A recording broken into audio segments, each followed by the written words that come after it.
Who does this woman think she is to question me, thought Marcus Wellington. 2 hours later, that woman had exposed his company's darkest secrets to all of America and left him fleeing the room in tears. Jasmine Crockett had created a moment that would go down in history. Marcus Wellington, founder and CEO of Wellington Industries, was one of America's most powerful figures. This 52-year-old billionaire had spent 30 years building his technology empire, making him the undisputed king of Silicon Valley. His company was the world leader in artificial intelligence and data mining. But when he was summoned to the House Technology Committee on March 15, 2025, he had no idea he was about to make the biggest mistake of his life. Wellington stepped off his private jet that morning, confidently smiling at reporters. "I'm happy to cooperate with Congress. I look forward to sharing our company's contributions to the technology sector," he had said. His accompanying legal team of 8 consisted of America's most expensive attorneys. Wellington viewed this hearing as merely a formality. Meanwhile, Jasmine Crockett was making final preparations in her office. This 33-year-old congresswoman from Texas had reached the conclusion of her 6-month investigation into tech companies' data privacy violations. The folders on her desk were filled with Wellington Industries' darkest secrets. A Harvard Law School graduate, Crockett had memorized every detail. "Today will be a historic day," Crockett murmured as she packed her files into her briefcase. Her research team had spent months gathering evidence documenting Wellington Industries' systematic data sales, unauthorized use of user information, and even theft of government secrets. The congressional chamber was packed with media representatives and technology experts. C-SPAN was broadcasting live, and the #WellingtonHearing hashtag was beginning to trend on social media. Wellington maintained his confident demeanor as he greeted committee members. When he spotted Jasmine Crockett, a slight smile crossed his face. "The young congresswoman thinks she can challenge me," Wellington thought. Someone with 30 years of experience in the technology sector couldn't be cornered by a rookie who'd only been in Congress for 2 years. This thought would soon prove to be the biggest mistake of his life. When the committee chairman opened the session, Wellington delivered his routine opening statement.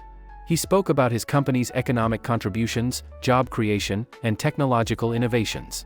As always, he gave a convincing and confident performance. In the first round that began with simple questions, Wellington answered comfortably. When it was Jasmine Crockett's turn, the chamber fell silent.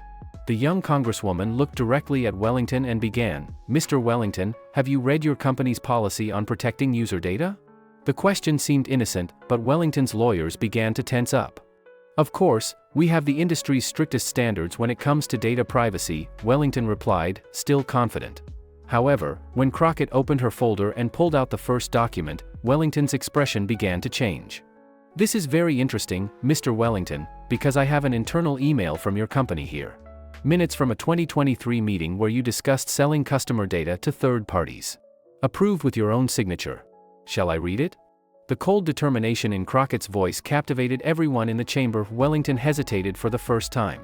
These documents might be taken out of context. The technology sector is complex and..." His sentence was cut short because Crockett had already pulled out the second document. "Perhaps this will be more explanatory, Mr. Wellington. A report from your company's chief data scientist stating that users' private messages were being read without permission. Dated November 15, 2024. Did you see this report?" Crockett's question was cornering Wellington. Now Wellington's lawyers were also getting nervous. They were trying to signal to their client about what to say, but Crockett's pace was too fast. Each question was more devastating than the last. Wellington's first defense reflex kicked in. "Congresswoman, I don't know where these documents came from, but our company policies are very clear." He tried to say, but couldn't finish his sentence before Crockett cut him off. "Mr. Wellington, these documents came from the FBI. A whistleblower working at your company reported systematic data violations. And this is just the beginning," Crockett said, opening her folder. The chamber had gone completely silent.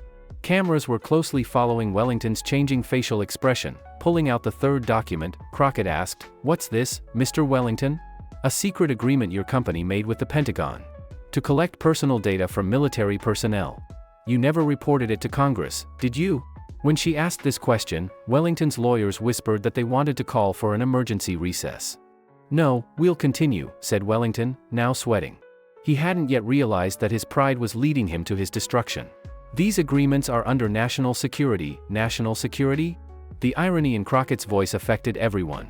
"Well, how is this national security, Mr. Wellington?" she said, pulling out the fourth document. Money transfers showing that collected data was sold to a China-based company. $50 million. In a single transaction. Wellington's face went completely white. Only the company's top executives knew this information.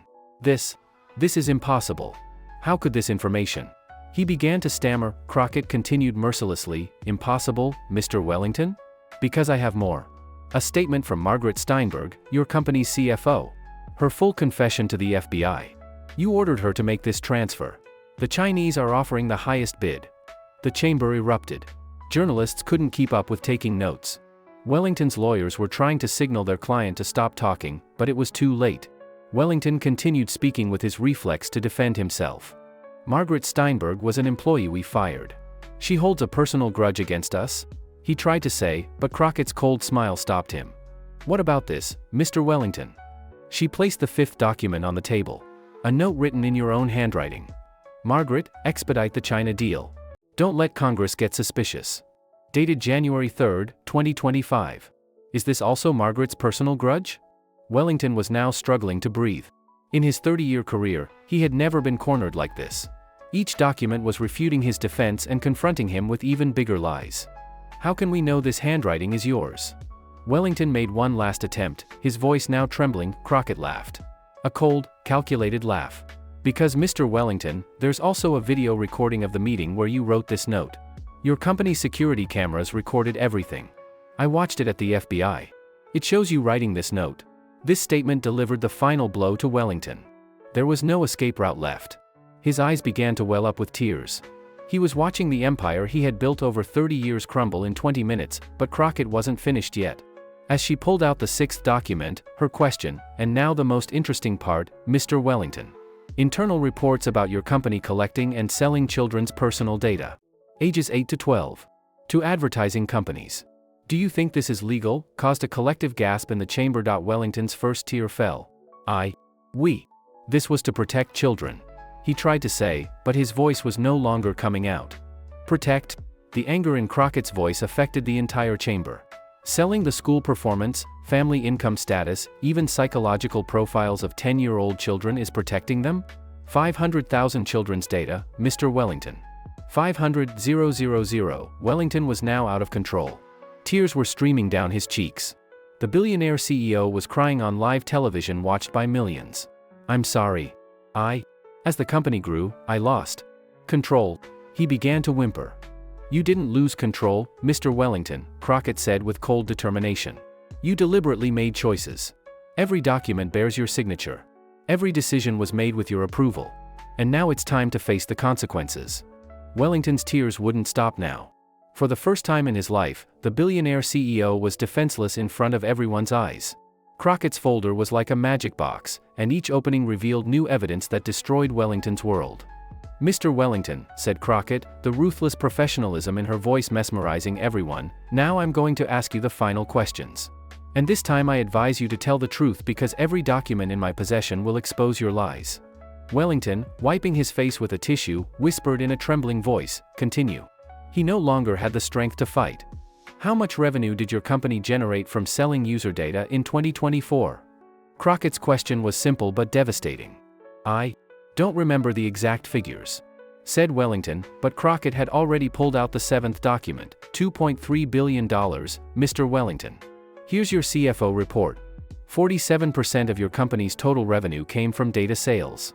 And 80% of this was done without users' knowledge. Crockett's voice had risen. $2.3 billion in exchange for human privacy. Wellington put his head in his hands.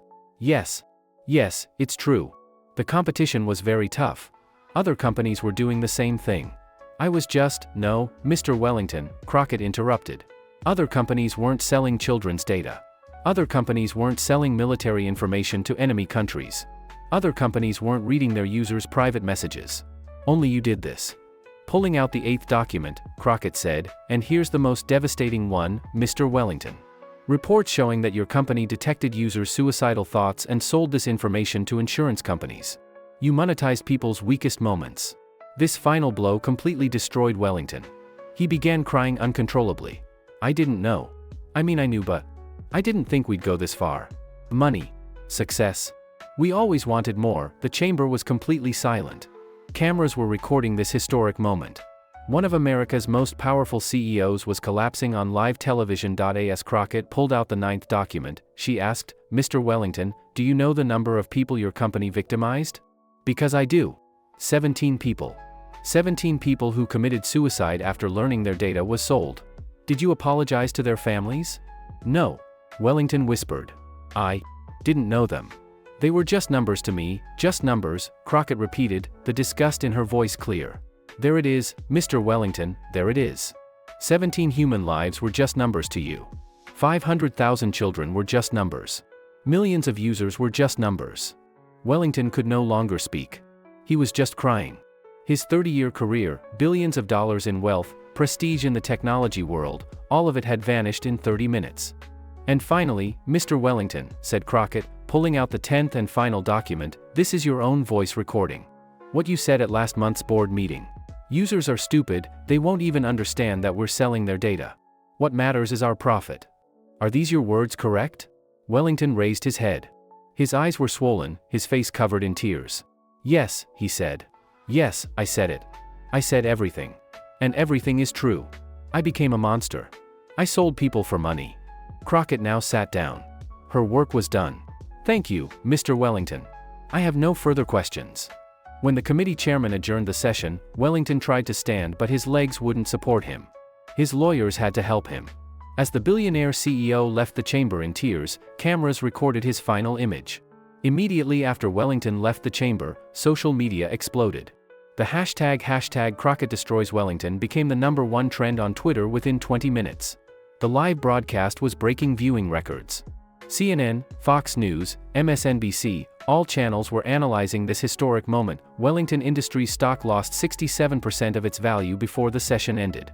The company's worth dropped from $45 billion to $15 billion. Investors were panic selling their shares. It went down in Wall Street history as the company that lost the most value in a single day. The FBI began simultaneous raids on all Wellington Industries offices 2 hours after the session ended. The company's headquarters was surrounded by police tape. As employees evacuated the building, some were crying because they had lost their jobs. Wellington himself was hospitalized. Doctors diagnosed acute stress reaction. The billionaire CEO remained in intensive care for 48 hours. His lawyers announced that their client was in no condition to give statements. Jasmine Crockett, meanwhile, was calm and determined at her post-session press conference. "Today we simply did our job. We're here to protect the rights of the American people. No one, no matter how wealthy, can violate these rights," she said. Democratic and Republican politicians congratulated Crockett in a rare show of unity. Senate Majority Leader Chuck Schumer said, "Congresswoman Crockett served all of America today," while Republican Senator Ted Cruz also said, "There was no partisanship in this questioning, only truth." Wellington Industries employees began resigning as the company's future became uncertain. Chief engineers, project managers, marketing directors, everyone was abandoning ship. Within 1 week, 40% of the company had resigned. International reactions were swift. The European Union fined Wellington Industries €10 billion. Even China blacklisted the company. Ironically, even the country that bought the data was distancing itself from the company. Legal proceedings began rapidly. The prosecution brought 47 separate charges against Wellington: espionage, child rights violations, data theft, tax evasion, perjury. Each carried a maximum sentence of 15 years. On Wellington's third day in the hospital, former CFO Margaret Steinberg gave another statement to the FBI. This time she shared even more devastating details. She described how Wellington personally chose which data to sell and even determined the most valuable data. Victim families took action.